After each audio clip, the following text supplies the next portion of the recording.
ಎಲ್ರಿಗೂ ನಮಸ್ಕಾರ. Welcome back to my YouTube channel. ನಾನು ಪ್ರತಿಮಾ. ಇವತ್ತು ಶುಕ್ರವಾರ ಬೆಳಗ್ಗೆಯಿಂದನೇ ವ್ಲಾಗ್ನ ಸ್ಟಾರ್ಟ್ ಮಾಡ್ತಾ ಇದ್ದೀನಿ.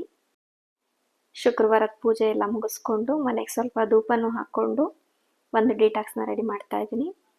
ಧೂಪನ ನಾನು ಡೈಲಿ ಹಾಕೋದಿಲ್ಲ, ವಾರಕ್ಕೆ ಒಂದು ಸರಿ ಅಥವಾ 2 ಸರಿ ಮಾತ್ರ ಹಾಕೋತೀನಿ. ಹಾಗೆ ನಾನಿವತ್ತು ಸೀಬೆಕಾಯಿ ಮತ್ತು ಬೀಟ್ರೂಟ್ನ ಯೂಸ್ ಮಾಡಿ ಒಂದು ಡಿಟಾಕ್ಸ್ನ ರೆಡಿ ಮಾಡ್ಕೋತಾ ಇದ್ದೀನಿ.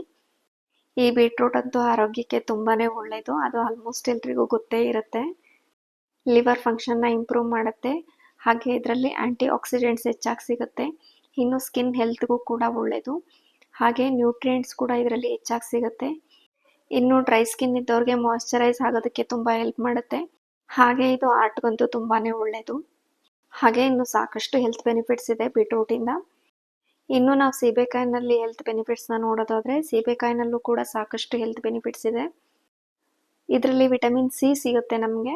ಹಾಗೆ ಇಮ್ಯುನಿಟಿನ ಬೂಸ್ಟ್ ಮಾಡುತ್ತೆ. ಇನ್ನು ಡೈಜೆಷನ್ನ ಇಂಪ್ರೂವ್ ಮಾಡುತ್ತೆ. ಅದರಲ್ಲೂ ಡಯಾಬಿಟಿಕ್ ಪೇಷಂಟ್ಸ್ಗಂತೂ ತುಂಬಾ ಒಳ್ಳೆಯದು ಅಂತಲೇ ಹೇಳ್ಬೋದು ಈ ಸೀಬೆಕಾಯಿ. ಇದು ಬ್ಲಡ್ಡಲ್ಲಿರುವಂಥ ಶುಗರ್ ಲೆವೆಲ್ನ ಕಡಿಮೆ ಮಾಡೋದಕ್ಕೆ ತುಂಬಾ ಹೆಲ್ಪ್ ಮಾಡುತ್ತೆ. ಬರೀ ಡಯಾಬಿಟಿಕ್ ಪೇಷಂಟ್ಸ್ಗೆ ಅಂತಲ್ಲ, ಪ್ರತಿಯೊಬ್ಬರಿಗೂ ಕೂಡ ಇದು ಸೀಬೆಕಾಯಿ ತುಂಬಾ ಅಂದರೆ ತುಂಬ ಒಳ್ಳೆಯದು. ಇದು ಹಾರ್ಟ್ ಹೆಲ್ತನ್ನು ಕೂಡ ತುಂಬ ಇಂಪ್ರೂವ್ ಮಾಡುತ್ತೆ. ಹಾಗೆ ಇದು ನಮ್ಮ ಕಣ್ಗಳಿಗೂ ಕೂಡ ತುಂಬಾ ಒಳ್ಳೆಯದು. ಇನ್ನು ಸ್ಕಿನ್ನು ಹಾಗೆ ಹೇರ್ಗೂ ಕೂಡ ಒಳ್ಳೆಯದು. ಇನ್ನು ವೆಯ್ಟ್ ಲಾಸ್ ಮಾಡೋರ್ಗೂ ಕೂಡ ಇದು ಹೆಲ್ಪ್ ಮಾಡುತ್ತೆ. ಒಟ್ಟಾರೆಯಾಗಿ ನಮಗೆ ಆ್ಯಪಲ್ನಲ್ಲಿ ಏನೆಲ್ಲ ಬೆನಿಫಿಟ್ಸ್ ಸಿಗುತ್ತೆ ಅಷ್ಟೇ ಬೆನಿಫಿಟ್ಸ್ ನಮಗೆ ಈ ಸೀಬೆಕಾಯಿನಲ್ಲೂ ಸಿಗುತ್ತೆ. ನಾನಿದಕ್ಕೆ ಸ್ವಲ್ಪ ಪುದೀನ ಹಾಗೆ ಸ್ವಲ್ಪ ಕರಿಬೇವು ಹಾಗೆ ಒಂದು ಸ್ವಲ್ಪ ಶುಂಠಿನೂ ಕೂಡ ಹಾಕ್ಕೊಂಡಿದ್ದೀನಿ. ಹಾಗೆ ರುಚಿಗೆ ಸಾಲ್ಟನ್ನು ಕೂಡ ಬಳಸ್ಕೊಂಡಿದ್ದೀನಿ. ಸಾಲ್ಟ್ನ ಹಾಕಿದರೆ ಹಾಕ್ಬೋದು, ಹಾಕದೇ ಇದ್ದರೆ ಸ್ಕಿಪ್ ಕೂಡ ಮಾಡ್ಬೋದು. ಅದು ಅವ್ರವ್ರ ರುಚಿಗೆ ಹೇಗೆ ಅನ್ನಿಸುತ್ತೆ ಹಾಗೆ ಮಾಡ್ಕೋಬೋದು. ನಾನಿದನ್ನು ಮತ್ತೆ ಜಾಲರಿನಲ್ಲಿ ಸೋಸ್ಕೊಳ್ಳೋದಿಲ್ಲ, ಅಂದರೆ ಶೋಧಿಸ್ಕೋತಾ ಇಲ್ಲ. ನಮ್ಮ ಕಡೆ ಶೋಧಿಸ್ಕೊಳೋದು ಅನ್ನೋ ಬದಲಾಗಿ ಸೋಸ್ಕೊಳ್ಳೋದು ಅಂತ ಹೇಳ್ತೀವಿ. ಇದಕ್ಕೆ ಸೀಬೆಕಾಯಿನ ಜಾಸ್ತಿ ಬಳಸಿರೋದ್ರಿಂದ ಚೆನ್ನಾಗಿರುತ್ತೆ. ಹಾಗೆ ಕುಡಿದ್ರೂ ಬೀಟ್ರೂಟ್ನ ಸ್ವಲ್ಪ ಕಡಿಮೆನೇ ಹಾಕಿದ್ದೀನಿ. ಟೇಸ್ಟ್ ಕೂಡ ತುಂಬಾ ಚೆನ್ನಾಗಿರುತ್ತೆ. ಹಾಗೆ ಕುಡಿಯೋದಕ್ಕೆ ಏನೂ ಅನಿಸಲ್ಲ, ಯಾಕೆಂದರೆ ಅದಕ್ಕೆ ಶುಂಠಿ ಹಾಗೆ ಸ್ವಲ್ಪ ಉಪ್ಪನ್ನು ಕೂಡ ಬಳಸಿರೋದ್ರಿಂದ, ಪುದೀನ ಫ್ಲೇವರ್ ಇರೋದ್ರಿಂದ ತುಂಬ ಚೆನ್ನಾಗಿರುತ್ತೆ. ಇನ್ನು ನಾನಿವತ್ತು ತಿಂಡಿಗೆ ಅಂತ ಹೇಳಿ ಬಿಸಿಬೇಳೆ ಭಾತನ್ನ ಮಾಡ್ಕೋತಾ ಇದ್ದೀನಿ. ಇದು ಅಯ್ಯಂಗಾರ್ ಸ್ಟೈಲ್ನಲ್ಲಿ ಮಾಡ್ತಿರೋವಂಥ ಬಿಸಿಬೇಳೆ ಭಾತು. ಮುಂಚೆ ಎಲ್ಲ ನಾನು ಅಂಗಡಿದ್ದೇ ಬಿಸಿಬೇಳೆ ಭಾತ್ ಪೌಡ್ರನ್ನ ಯೂಸ್ ಮಾಡ್ತಾ ಇದ್ದೆ. ಬಟ್ ಒಂದ್ಸರಿ ಈ ಥರ ಟ್ರೈ ಮಾಡಿದ್ದೆ, ತುಂಬ ಅಂದರೆ ತುಂಬ ಚೆನ್ನಾಗಿತ್ತು. ಟೇಸ್ಟ್ ಮಾತ್ರ ಸಖತ್ ಇಷ್ಟ ಆಯಿತು.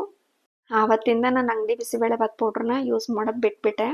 ಇವತ್ತು ಬಿಸಿಬೇಳೆ ಭಾತ್ ಮಾಡಬೇಕು ಅಂತ ಹೇಳಿದರೆ ಇವತ್ತೇ ಪೌಡ್ರ್ ರೆಡಿ ಮಾಡಿಕೊಂಡು ಮಾಡ್ತೀನಿ. ಅಂದರೆ ಪೌಡ್ರು ರೆಡಿ ಮಾಡಿಕೊಂಡು ಸ್ಟೋರ್ ಮಾಡಿ ಇಟ್ಕೋಬೋದು. ಬಟ್ ಏನೇ ಆದ್ರೂ ಆವಾಗ ಫ್ರೆಶ್ ಆಗಿ ನಾವು ಹುರ್ಕೊಂಡು ಮಾಡೋದಕ್ಕೂ ಸ್ಟೋರ್ ಮಾಡಿ ಇಟ್ಕೊಂಡು ಮಾಡೋದಕ್ಕೂ ತುಂಬ ವ್ಯತ್ಯಾಸ ಇದೆ ಟೇಸ್ಟಲ್ಲಿ. ನಾನು ಒಂದೊಂದು ಲೋಟದಲ್ಲಿ ಮೆಜರ್ಮೆಂಟ್ನ ತೊಗೊತಾ ಇದ್ದೀನಿ. ನಮಗೆ ಈ ಒಂದು ಲೋಟದಲ್ಲಿ ಅಕ್ಕಿ ಹಾಗೆ ತೊಗರಿಬೇಳೆ ಇಷ್ಟು ಸಾಕಾಗುತ್ತೆ. ಈ 1 ಲೋಟ ತೊಗರಿಬೇಳೆ ಹಾಗೆ 1 ಲೋಟ ಅಕ್ಕಿಗೆ 5 ಲೋಟದಷ್ಟು ನೀರನ್ನು ಸೇರಿಸಿ ಅದಕ್ಕೆ ತರಕಾರಿಗಳನ್ನೆಲ್ಲ ಆ್ಯಡ್ ಮಾಡಿ ಸ್ವಲ್ಪ ಉಪ್ಪು ಹಾಗೆ ಸ್ವಲ್ಪ ಅರಿಶಿಣ ಇನ್ನು ಸ್ವಲ್ಪ ಎಣ್ಣೆನ ಹಾಕಿ 1-2 ವಿಷಲ್ನ ಕೂಗಿಸ್ಕೊತೀನಿ. ಎಣ್ಣೆನ 1 ಸ್ಪೂನ್ನಷ್ಟು ಬಳಸಿರ್ಬೋದು.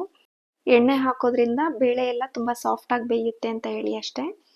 ಇನ್ನು ನಾನು ಪೌಡ್ರ್ ರೆಡಿ ಮಾಡ್ಕೊಳೋದಕ್ಕೆ ಒಂದು ಪ್ಯಾನ್ಗೆ ಸ್ವಲ್ಪ ಎಣ್ಣೆನ ಹಾಕ್ಕೊಂಡು 1.5 ಸ್ಪೂನ್ನಷ್ಟು ಕಡಲೆಬೇಳೆ ಹಾಗೆ 1.5 ಸ್ಪೂನ್ನಷ್ಟು ಉದ್ದಿನಬೇಳೆ ಹಾಗೆ 1/4 ಸ್ಪೂನ್ನಷ್ಟು ಮೆಂತ್ಯನ ಹಾಕ್ಕೊಂಡಿದ್ದೀನಿ.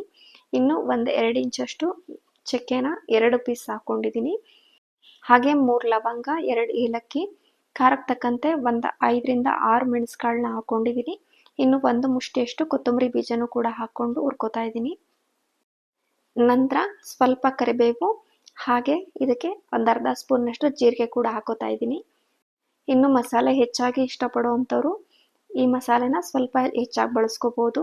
ಇನ್ನು ಖಾರಕ್ಕೆ ತಕ್ಕಂತೆ ಒಣಮೆಣಸಿನ್ಕಾಯಿ, ಬ್ಯಾಡಗೆ ಮೆಣಸಿನ್ಕಾಯಿನ ಬಳಸ್ಕೊಂಡಿದ್ದೀನಿ. 7-8 ತೊಗೊಂಡಿದ್ದೀನಿ. ಇದನ್ನೆಲ್ಲ ಚೆನ್ನಾಗಿ ಹುರ್ಕೊಂಡಾದ್ಮೇಲೆ ಇದು ತಣ್ಣಗಾಗೋದಕ್ಕೆ ಬಿಡ್ತಾ ಇದ್ದೀನಿ.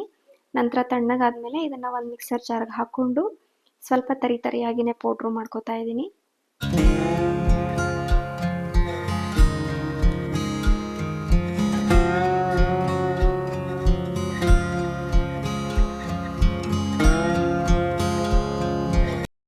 ನಂತರ ಒಂದು ಪ್ಯಾನ್ಗೆ ಸ್ವಲ್ಪ ಎಣ್ಣೆ ಹಾಗೆ 1 ಸ್ಪೂನ್ ಅದಕ್ಕೆ ತುಪ್ಪನೂ ಹಾಕ್ಕೊಂಡು ಸಾಸಿವೆ ಹಾಗೆ ಹೆಚ್ಚಿಟ್ಕೊಂಡಿರೋವಂಥ ಕ್ಯಾಪ್ಸಿಕಮ್ಮು ಮತ್ತು ಟೊಮೆಟೊನು ಫ್ರೈ ಮಾಡ್ತಾ ಇದ್ದೀನಿ. ಇದಕ್ಕೆ ನಾನು ಈರುಳ್ಳಿನ ಬಳಸ್ತಾ ಇಲ್ಲ.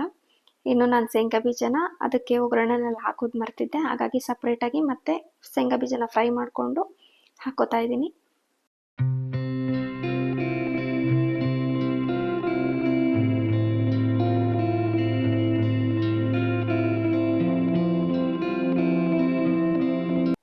ರುಬ್ಬಿಟ್ಕೊಂಡಿದ್ದಂಥ ಪೌಡ್ರೂ ಕೂಡ ಹಾಕ್ಕೊಂಡು ಎಲ್ಲನೂ ಮಿಕ್ಸ್ ಮಾಡ್ಕೊತಾ ಇದ್ದೀನಿ. ನಂತರ ನಮಗೆ ಎಷ್ಟು ತೆಳು ಬೇಕೋ ಆ ಹದದಲ್ಲಿ ನೀರನ್ನು ಕೂಡ ಮಿಕ್ಸ್ ಮಾಡಿಕೊಂಡ್ರೆ ಸರಿ ಹೋಗುತ್ತೆ. ಇನ್ನು ಇದಕ್ಕೆ ಸ್ವಲ್ಪ ಹುಣಸೆ ಹುಳಿನೂ ಕೂಡ ಸೇರಿಸ್ಕೊತಾ ಇದ್ದೀನಿ ರುಚಿಗೆ. ನಂತರ ಇದಕ್ಕೆ ಸ್ವಲ್ಪ ಬೆಲ್ಲನೂ ಕೂಡ ಹಾಕ್ಕೋತೀನಿ. ಬೆಲ್ಲ ಹಾಕೋದ್ರಿಂದ ಸ್ವಲ್ಪ ಸ್ವೀಟ್ ಅಂತ ಅನಿಸುತ್ತೆ. ಬೇಕು ಅಂತಂದರೆ ಹಾಕ್ಕೋಬೋದು, ಬೇಡ ಅನ್ನೋರು ಸ್ಕಿಪ್ ಕೂಡ ಮಾಡ್ಕೋಬೋದು. ಬೆಲ್ಲ ಹಾಕೋದು ನಮ್ಗೆ ಇಷ್ಟ ಆಗುತ್ತೆ, ಹಾಗಾಗಿ ನಾನು ಬೆಲ್ಲನ ಯೂಸ್ ಮಾಡ್ತೀನಿ ಸ್ವಲ್ಪ. ಹಾಗೆ ರುಚಿಗೆ ತಕ್ಕಂತೆ ಉಪ್ಪನ್ನು ಹಾಕಿ ಒಂದು ಕೊದೆ ಕುದಿಸ್ಕೊಂಡ್ರೆ ಬಿಸಿಬೇಳೆ ಬಾತು ತುಂಬ ಟೇಸ್ಟಿಯಾಗಿ ಚೆನ್ನಾಗಿ ರೆಡಿ ಆಗುತ್ತೆ. ತುಂಬಾ ಟೇಸ್ಟಿ ಆಗಿರುತ್ತೆ. ಒಂದ್ಸರಿ ಟ್ರೈ ಮಾಡಿ. ನೋಡೋದಕ್ಕೆ ಎಷ್ಟು ಚೆನ್ನಾಗಿ ಕಾಣಿಸುತ್ತೋ ಅಷ್ಟೇ ಟೇಸ್ಟ್ ಕೂಡ ಚೆನ್ನಾಗಿರುತ್ತೆ.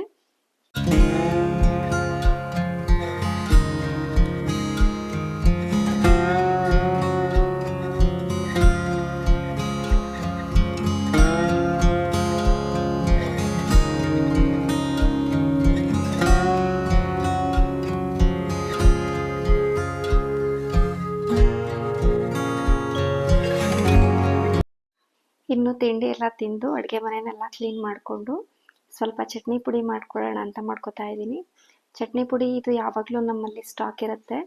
ಅಂದರೆ ಖಾಲಿ ಆದ ತಕ್ಷಣ ಮಾಡ್ಕೊಂಡು ಇಟ್ಕೋತಾ ಇರ್ತೀನಿ. ಯಾಕೆ ಅಂತ ಹೇಳಿದರೆ ಎಮರ್ಜೆನ್ಸಿ ಏನಾದರೂ ಊಟಕ್ಕೆ ಮಾಡೋದಕ್ಕೆ ಬೇಜಾರಾಯಿತು ಅಂತ ಹೇಳಿದರೆ ರೊಟ್ಟಿ ಇರುತ್ತೆ. ಅಂದರೆ ಕಟುಗ್ಲು ರೊಟ್ಟಿ ಅಂತ ಹೇಳ್ತೀವಲ್ಲ, ಕಟಿ ರೊಟ್ಟಿ ಆ ಥರ ಇರುತ್ತೆ, ಗಟ್ಟಿ ರೊಟ್ಟಿ. ಅದಕ್ಕೆ ಈ ಚಟ್ನಿ ಪುಡಿ ಹಾಗೆ ಮೊಸರನ್ನ ಹಾಕ್ಕೊಂಡು ತಿಂದರೆ ಟೇಸ್ಟ್ ತುಂಬ ಚೆನ್ನಾಗಿರುತ್ತೆ. ಈ ಶೇಂಗಾ ಚಟ್ನಿ ಪುಡಿ ಮಾಡೋದಕ್ಕೆ 1 ಲೋಟದಷ್ಟು ಶೇಂಗಾ ಬೀಜನ ತೊಗೊಂಡು ಹುರ್ಕೊಂಡಿದ್ದೀನಿ. ಹಾಗೆ ಸ್ವಲ್ಪ ಕರಿಬೇವು, ಅಂದರೆ 1 ಹಿಡಿಯಷ್ಟು ತೊಗೊಂಡಿದ್ದೀನಿ ಕರಿಬೇವನ್ನು ಕೂಡ. ಅದನ್ನು ಕೂಡ ಹಸಿ ಇರೋದ್ರಿಂದ ಸ್ವಲ್ಪ ಹುರ್ಕೊಂಡು ಹಾಕ್ಕೋತಾ ಇದ್ದೀನಿ. ಸ್ಟೋರ್ ಮಾಡಿ ಇಟ್ಕೊಳೋದ್ರಿಂದ ಈ ಕರಿಬೇವನ್ನ ಈ ಥರ ಡ್ರೈ ಮಾಡ್ಕೊಂಡು ಹಾಕ್ಕೊಂಡ್ರೆ ಒಳ್ಳೆಯದು. ಇನ್ನು ಇದಕ್ಕೆ ಸ್ವಲ್ಪ ಹುಣಸೆಹಣ್ಣನ್ನು ಕೂಡ ಹಾಕ್ಕೋತಾ ಇದ್ದೀನಿ. ಎಷ್ಟು ಹುಳಿ ಬೇಕೋ ಅಷ್ಟಕ್ಕೆ ತಕ್ಕಂತೆ ಹುಣಸೆಹಣ್ಣನ್ನು ಹಾಕ್ಕೊಂಡ್ರೆ ಆಯಿತು. ಇನ್ನು ಇದಕ್ಕೆ ರುಚಿಗೆ ತಕ್ಕಂತೆ ಉಪ್ಪು, ಹಾಗೆ ದಪ್ಪ ಬೆಳ್ಳುಳ್ಳಿ ಬರುತ್ತಲ್ವ, ಅದರಲ್ಲಿ ನಾನು ಒಂದು 6 ಬೆಳ್ಳುಳ್ಳಿ ಒಡಕಲನ್ನ ತೊಗೊಂಡಿದ್ದೀನಿ, ಅಂದರೆ ಬೆಳ್ಳುಳ್ಳಿ ಹೆಸಲನ್ನ ತೊಗೊಂಡಿದ್ದೀನಿ. ನಂತರ ಖಾರಕ್ಕೆ ಎಷ್ಟು ಖಾರದ ಪುಡಿ ಬೇಕೋ ಅಷ್ಟು ಖಾರದ ಪುಡಿ ಹಾಕ್ಕೊಂಡ್ರೆ ಆಯಿತು. ನಾನು ಇದಕ್ಕೆ 1-2 ಸ್ಪೂನ್ನಷ್ಟು ಖಾರದ ಪುಡಿನ ಬಳಸ್ಕೊಂಡು ರುಬ್ಕೋತಾ ಇದ್ದೀನಿ. ಇದು ಸ್ವಲ್ಪ ಕಂಟಿನ್ಯೂಸ್ ರುಬ್ಬಿದ್ರೆ ಅಂಟಿಡ್ದಂಗೆ ಆಗುತ್ತೆ, ಏಕೆಂದರೆ ಶೇಂಗಾ ಬೀಜ ಅಲ್ವಾ, ಎಣ್ಣೆ ಅಂಶ ಇರೋದ್ರಿಂದ ಅಂಟಿಡಿಯುತ್ತೆ. ಸ್ವಲ್ಪ ಬಿಟ್ಟು ರುಬ್ಕೊಂಡ್ರೆ ಈ ರೀತಿಯಾಗಿ ರೆಡಿ ಆಗುತ್ತೆ. ಟೇಸ್ಟ್ ಕೂಡ ಅಷ್ಟೇ ಚೆನ್ನಾಗಿರುತ್ತೆ. ನಮಗೆ ಈ ಶೇಂಗಾ ಚಟ್ನಿ ಪುಡಿ ಇರಲೇಬೇಕು. ಚಟ್ನಿ ಪುಡಿ ಮುಗ್ದೋದ ತಕ್ಷಣ ಮತ್ತೆ ನೆಕ್ಸ್ಟ್ ಮಾಡಿಕೊಂಡು ಸ್ಟೋರ್ ಮಾಡ್ಕೊಂಡು ಇಟ್ಕೋತಾ ಇರ್ತೀನಿ. ಚಟ್ನಿ ಪುಡಿನ ಒಂದು ಪ್ಲೇಟ್ಗೆ ಹಾಕಿ ಸ್ವಲ್ಪ ತಣ್ಣಗಾಗೋದಕ್ಕೆ ಬಿಡ್ತಾ ಇದ್ದೀನಿ. ಮಿಕ್ಸಿ ಮಾಡಿದ ತಕ್ಷಣ ಸ್ಟೋರ್ ಮಾಡಿ ಇಟ್ಕೊಳೋದು ಬೇಡ, ಗ್ಲಾಸ್ಗೆ ಹಾಕಿ ಅಂತ ಹೇಳಿ. ಹಾಗೆ ಅರಿಶಿನ ಪುಡಿನೂ ಕೂಡ ನಾನು ಸ್ವಲ್ಪ ಕಮ್ಮಿ ಆಗಿತ್ತು, ಅದನ್ನು ತುಂಬಿಸ್ಕೊಂಡು ಇಟ್ಕೋತಾ ಇದ್ದೀನಿ. ಆ್ಯಕ್ಚುಲಿ ಈ ಅರಿಶಿನ ಪುಡಿ ಬಂದು ನಾವು ಮನೆಯಲ್ಲೇ ಮಾಡ್ಕೊಂಡಿರೋವಂಥದ್ದು. ನಾನು ಅಂಗಡಿ ಅರಿಶಿನ ಬಳಸೋದಿಲ್ಲ. ಹಾಗಾಗಿ ಇದು ಪ್ಯೂರ್ ಅರಿಶಿನ, ಮನೆಯಲ್ಲಿ ಅಮ್ಮ ಮಾಡಿ ಕೊಟ್ಟು ಕಳಿಸಿರುವಂಥದ್ದು. ಹಾಗೆ ಎಳ್ಳಿನ ಬಾಟ್ಲಿಗೂ ಕೂಡ ಸ್ವಲ್ಪ ಎಳ್ಳನ್ನು ಹಾಕ್ಕೊಂಡು ತುಂಬಿಸ್ಕೊತಾ ಇದ್ದೀನಿ. ನನಗೇನು ಅಂತ ಅಂದರೆ ಅಡುಗೆ ಮಾಡುವಾಗ ಬೇಗ ತಕ್ಷಣಕ್ಕೆ ಸಿಕ್ಬಿಡ್ಬೇಕು. ಆವಾಗ ತಕ್ಕೋ ಅಂತ ಹೇಳಿದರೆ ನನಗೆ ತಕ್ಕೊಳೋದಕ್ಕೆ ಬೇಜಾರು ಅನ್ಸೋಗ್ಬಿಡುತ್ತೆ. ಅಯ್ಯೋ ತಕ್ಕೋಬೇಕಾ, ಹಾಕ್ಕೋಬೇಕಾ ಅಂತ ಅನಿಸುತ್ತೆ. ಹಾಗಾಗಿ ಅಲ್ಲೇ ಸಿಗೋ ಥರ ಎಲ್ಲ ಪೌಡರ್ನು ಕೂಡ ನಾನು ಅಲ್ಲೇ ಇಟ್ಕೊಂಡಿದ್ದೀನಿ.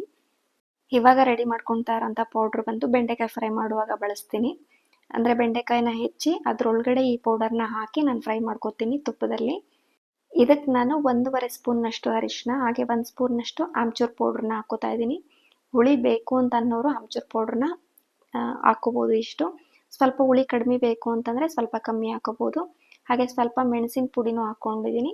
ಹಾಗೆ 2.5 ಸ್ಪೂನ್ನಷ್ಟು ಗರಂ ಮಸಾಲ, ಅರ್ಧ ಸ್ಪೂನ್ನಷ್ಟು ಧನಿಯಾ ಪುಡಿ, 1.5 ಸ್ಪೂನ್ನಷ್ಟು ಜೀರಿಗೆ ಪುಡಿ, ಹಾಗೆ ಖಾರಕ್ಕೆ 1 ಸ್ಪೂನ್ ಖಾರದ ಪುಡಿ, ಹಾಗೆ ರುಚಿಗೆ ತಕ್ಕಂತೆ ಸ್ವಲ್ಪ ಉಪ್ಪನ್ನು ಹಾಕಿ ಮಿಕ್ಸ್ ಮಾಡಿಕೊಂಡು ಸ್ಟೋರ್ ಮಾಡಿ ಇಟ್ಕೋತಾ ಇದ್ದೀನಿ.